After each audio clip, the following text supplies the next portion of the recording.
Corona का comeback Bharat के लिए कितना खतरनाक है, अब आप ये देखिए। कोरोना से जुड़ी इस वक्त की बहुत बड़ी खबर है। महाराष्ट्र के वाशिम के एक हॉस्टल में 229 छात्र संक्रमित हो गए हैं। हॉस्टल के 3 स्टाफ भी कोरोना पॉजिटिव हैं। हॉस्टल को पूरी तरह सील कर दिया गया है। कोरोना संक्रमण को देखते हुए प्रशासन सख्त है, लेकिन वाशिम की यह खबर वाकई में चौंकाने वाली भी है और डराने वाली भी है, जहां पर 229 छात्र संक्रमित हो गए हैं। हॉस्टल है, हॉस्टल के 3 स्टाफ भी कोरोना पॉजिटिव हैं। महाराष्ट्र में संक्रमण में बहुत तेजी आ गई है। कोरोना का ये कमबैक है। वाशिम की खबर वाकई में खतरनाक है और डराने वाली है। कहीं पर लॉकडाउन है, कहीं नाइट कर्फ्यू का भी ऐलान किया गया है, लेकिन हम करते हैं सावधान, क्योंकि कोरोना अभी गया नहीं है। और महाराष्ट्र वालों के लिए ये बड़ी खबर है। वाशिम में 229 संक्रमण के केसेस आए हैं, लेकिन यूके, ब्राजील और साउथ अफ्रीका का जो स्ट्रेन है, कहा यह जा रहा है कि इस म्यूटेशन की वजह से खतरा बहुत ज्यादा है। अगली बड़ी खबर, महाराष्ट्र में अचानक कोरोना केस बढ़ने से गहरा गया है संकट। महाराष्ट्र में 24 घंटे में 8,807 नए केस सामने आए। 24 घंटे में 80 लोगों की मौत हो गई है। अब आगे बढ़ते हुए आपको 2 तस्वीरें दिखाते हैं। पहली तो बड़ी खबर यह है कि 1 मार्च से बुजुर्गों को भी टीका लगाया जाएगा। 27 करोड़ लोगों को सेकंड फेज में टीका लगाया जाएगा। लेकिन बावजूद इसके, जब दुनिया की सबसे बड़ी वैक्सीनेशन ड्राइव भारत में चल रही है, तो ऐसे में महाराष्ट्र में मौत का आंकड़ा फिर से बढ़ने लगा है। कोरोना संक्रमण का आंकड़ा बढ़ने लगा है। कोरोना के वो वेरिएंट्स कौन से हैं जिन्होंने भारत को डराया है? कितने वेरिएंट्स अब तक सामने आए हैं? अब आपको रिसर्च रूम में लेकर के चलते हैं। रिसर्च रूम आपको बताएगा कि कोरोना संक्रमण पर आज के अपडेट्स और बाकी क्या क्या है। पहला, देश में कोरोना वायरस के 7,684 वेरिएंट मिले हैं। 7,684 समझ रहे हैं ना आप? 7,500 से भी ज्यादा के वेरिएंट। 61 वेरिएंट्स भारत में दिखे हैं, बाकी वेरिएंट्स बाहर के देशों से आए। केंद्र का यह दावा है कि कोरोना केस बढ़ने की वजह वेरिएंट है, लेकिन इसका सबूत नहीं मिल पा रहा, यानी अभी भी इस बारे में जांच चल रही है। नए स्ट्रेन बढ़ते मामलों के जिम्मेदार हैं। कैसे, ये भी देखें आप कि महाराष्ट्र, तेलंगाना, केरल से कोविड-19 के 2 नए स्ट्रेन मिले हैं। इन राज्यों में N440K और E484K नाम के 2 स्ट्रेन मिले हैं। इन दोनों तरह के वायरस का पता कुछ बाकी देशों में भी लगाया गया है। 2 स्ट्रेन के अलावा भारत के यूके, साउथ अफ्रीका और ब्राजील के स्ट्रेन मिले हैं। अब तक देश में कुल 5 नए स्ट्रेन की पुष्टि हो चुकी है। वहीं 3,500 स्ट्रेन की सीक्वेंसिंग की जा चुकी है। यूके स्ट्रेन को 70% अधिक संक्रामक बताया गया है। दावे की पुष्टि के लिए अभी और भी स्टडी की जरूरत है। और दक्षिण अफ्रीका स्ट्रेन को भी पहले से अधिक ज्यादा फैलने वाला बताया गया है। और युवाओं में इसका खतरा सबसे ज्यादा, आपको याद होगा साल भर पहले यह कहा जाता था कि खतरा सबसे ज्यादा बुजुर्गों को है, खासतौर से जो 50-60 साल की उम्र पार कर चुके हैं। लेकिन अब यह कहा जा रहा है कि जो नया स्ट्रेन है, इसमें युवाओं के लिए खतरा बहुत ज्यादा है। महाराष्ट्र में कोरोना की स्पीड कितनी तेजी के साथ में बढ़ी है, अब आप ये देखें। हम तारीख आपको बता रहे हैं और तारीख के साथ साथ कितने कोरोना मरीजों की मौत हुई है महाराष्ट्र में, देखें आप। 11 फरवरी को 13 मौत, 12 फरवरी को 19, 13 फरवरी को 17 मौत, 14 फरवरी को 18, 15 को 26, और यह ग्राफ बढ़ता ही चला जा रहा है। अगले दिन 29, 27, 30, 19, यानी ऑन एन एवरेज अगर आप लेकर के चलते हैं 20 से 30 लोगों की मौत अभी भी महाराष्ट्र में हो रही है। यह तो बात हो गई महाराष्ट्र में मौत की, लेकिन कोरोना मीटर आगे आपको बताएगा कि कोरोना का कमबैक अलग अलग राज्यों के लिए और राज्यों में भी अलग अलग शहरों के लिए खबर क्या लेकर के आया है। महाराष्ट्र में 24 घंटे में 8,807 नए केसेस सामने आए हैं। मुंबई में 24 घंटे में 1,167 केस सामने आए हैं और मौत हुई है 4 की। ये तो मुंबई की बात हो गई, यानी मुंबई और महाराष्ट्र का कोरोना मीटर है। लेकिन सरकार ये कह रही है कि महाराष्ट्र में सख्ती करेंगे। सख्ती के लिए क्या इंतजाम किए गए? क्या मैं ग्राउंड जीरो रिपोर्टर के पास जा सकता हूं? ठीक है, महाराष्ट्र में सख्ती एक बार हम दिखा देते हैं। यवतमाल, अकोला, अमरावती, बुल्ढाना में लॉकडाउन लगाया गया। पुणे, औरंगाबाद में 14 मार्च तक का नाइट कर्फ्यू है। मुंबई का ओवल मैदान 15 दिन के लिए बंद कर दिया गया है। नागपुर में स्कूल, कॉलेज, कोचिंग क्लास 7 मार्च तक के लिए बंद। नागपुर में शादी, धार्मिक, सामाजिक प्रोग्राम्स पर 7 मार्च तक के लिए रोक।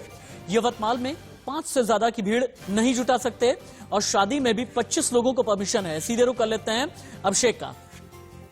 अभिषेक, महाराष्ट्र के अलग अलग शहरों के लिए प्रशासन की तरफ से क्या प्रोटोकॉल हैं कोविड के, ये तो हमने दिखाया।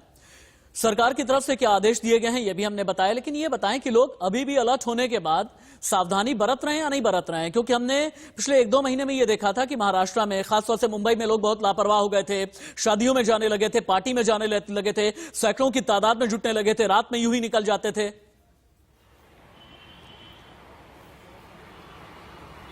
बिल्कुल सही कहा आपने राशिद, बिल्कुल यही वजह है कि लगातार महाराष्ट्र में संख्या बढ़ती जा रही है। आप देखिए, अगर मैं एक आंकड़ा बताऊं आपको, पिछले 2 हफ्ते का, 7 फरवरी को एक दिन में पूरे महाराष्ट्र में करीबन 2100 के आसपास कोरोना के पॉजिटिव पेशेंट मिले हुए थे और करीबन मौत का आंकड़ा था 15 था। लेकिन 2 हफ्ते बाद, यानी आज का अगर हम आंकड़ा पिछले 24 घंटे की बात करें, तो पूरे महाराष्ट्र में 8800 के आसपास कोरोना के पॉजिटिव पेशेंट मिले हैं और 80 लोगों की मौत हुई है। वही नहीं, बल्कि मुंबई में 1100 के ऊपर पेशेंट मिले हैं, 4 लोगों की मौत हुई है।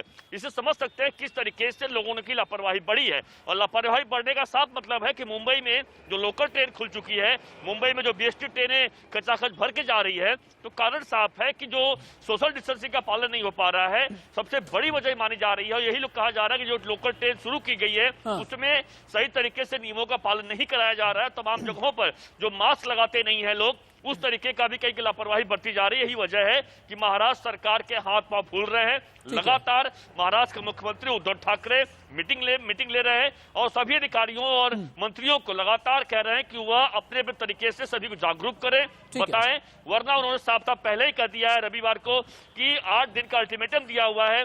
8 दिन में लोग नहीं सुधरे तो महाराष्ट्र में मजबूरन यहाँ पर लॉकडाउन लगाना पड़ेगा। महाराष्ट्र में ये मजबूरी आखिरकार क्यों आ रही है और लॉकडाउन के क्या वाकई में हालात बनते हुए नजर आ रहे हैं? कोरोना के नए स्ट्रेन को लेकर और 7 नए लक्षण को लेकर के हमारे पास कुछ खबरें हैं।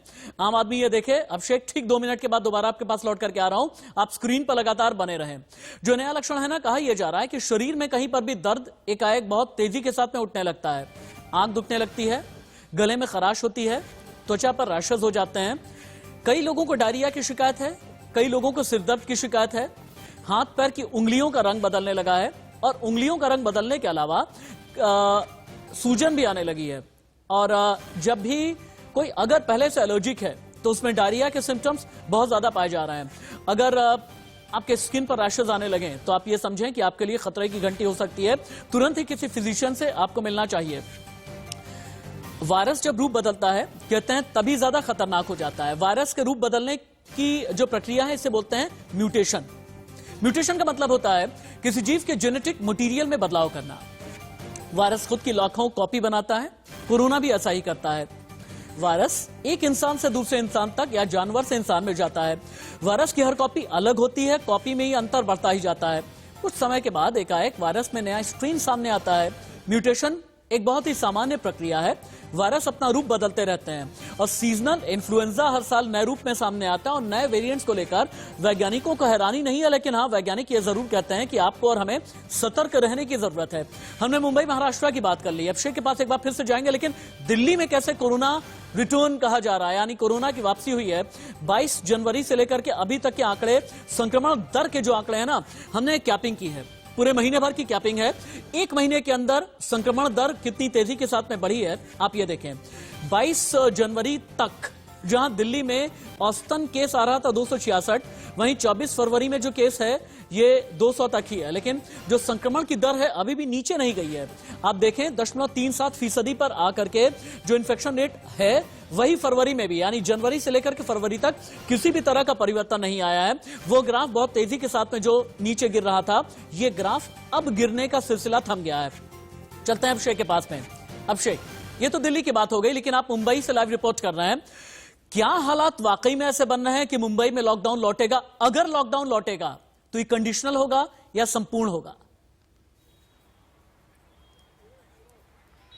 बिल्कुल, देखिए, एक तरह से हम कह सकते हैं कि महाराष्ट्र के 36 जिलों में से राशिद 1-2 नहीं, करीबन 5 से 6 जिलों में ऑलरेडी लॉकडाउन लगा दिया गया। कहीं नाइट कर्फ्यू लगाया गया है, तो दिन में लॉकडाउन लगाया गया है। तो स्थिति लगातार बढ़ती जा रही है और इससे साफ समझिए आप कि जैसे एक दिन में पिछले 24 घंटे में 9000 के आसपास मरीज मिलते हैं, तो समझिए कि किस तरीके से हालत बढ़ रही है। तो जरूर इसी वजह से आप जो, अगर मैं आपको दिखा रहा हूँ लाइव तस्वीरें, जो आप ओवल मैदान की बात कर रहे थे अपने रिपोर्ट में, यह देखिए, इस वक्त मैं उसी ओवल मैदान में मौजूद हूँ जहां पे आप देख सकते हैं कि इस वक्त यहाँ पे बच्चे क्रिकेट खेल रहे हैं। यहाँ पर क्रिकेट खेलने के लिए बड़े बड़े दूर से लोग यहाँ पर आते हैं। कोई वसई, विरार, नाला सुपारा या फिर कहीं कल्याण, डोंबिवली से आता है। यह इनका आज आखिरी दिन है। कल से यानी 26 तारीख से इस जगह पर पिछले 15 दिनों के लिए यानी अगले 15 दिनों के लिए यहाँ पर कोई भी क्रिकेट मैच नहीं होगा। जो भी बच्चे छोटे हों, बड़े हों, जो भी क्रिकेट खेलने यहाँ पर आते हैं, सीखने आते हैं बकायदा, वह यहाँ पर अब कल से नहीं हो पाएगा, क्योंकि 15 दिनों के लिए रोक लगा दी गई है।